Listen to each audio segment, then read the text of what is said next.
Hi, this is Mrs. Yamamoto, and today we're going to be talking about the iPad Math Policies and Procedures contract.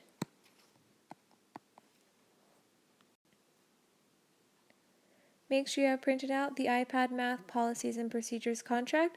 There are 5 parts, and we're going to go ahead and start with Part 1. Part 1 is on general guidelines when using the iPad in our class. First thing we want to talk about is our general guidelines. Only use apps that are instructed by your teacher. This means that if there are other apps on the iPad that you are interested in using, please ask for permission before moving on to those apps. Only stay on the apps that are instructed to you by your teacher. Secondly, when you hear the class bell, hold up your screen towards your teacher. This is important because at any moment I do need to be able to see what is going on your screen. Therefore, when you hear the bell, that signals that you hold up your screen and face it towards your teacher.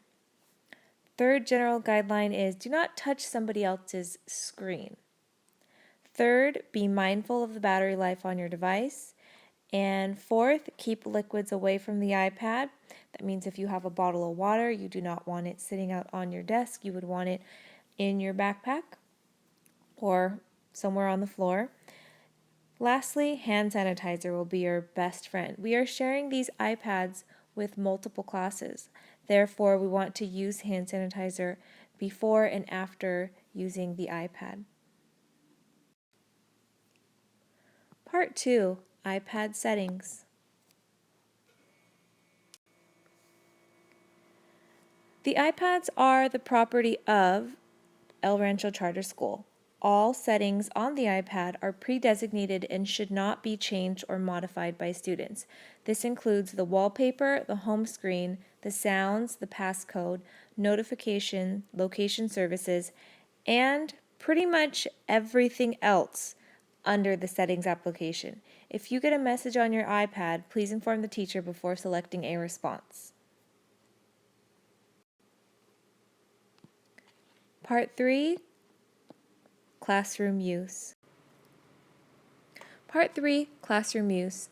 The iPads will be numbered and students will use the same iPad in class each day. So when using the iPad in class, you are allowed to work within the applications that have been designated by your teacher.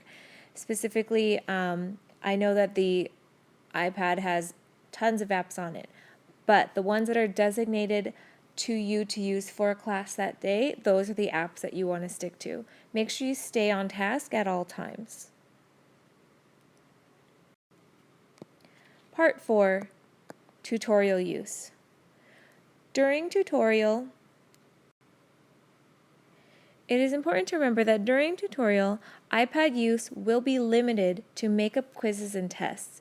Priority will be given to absent students who need to make up class assignments.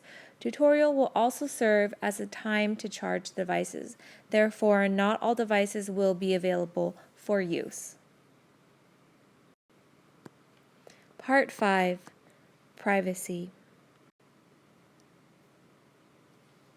Part 5, Privacy.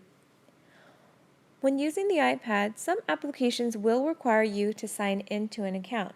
Students must remember to sign out of their accounts or risk the possibility of their account being tampered with. Photos and videos will be used for educational purposes in the classroom. Students are not permitted to take photos and videos of other students without their consent.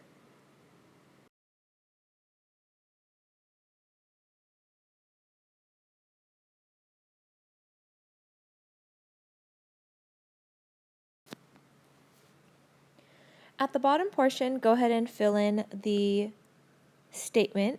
First, go ahead and write your name. I, your first and last name, agree to abide by the policies outlined in this contract and all revisions to the contract as needed. Then you're going to go ahead and sign your name, date, and I'm also going to ask you to write your ID number.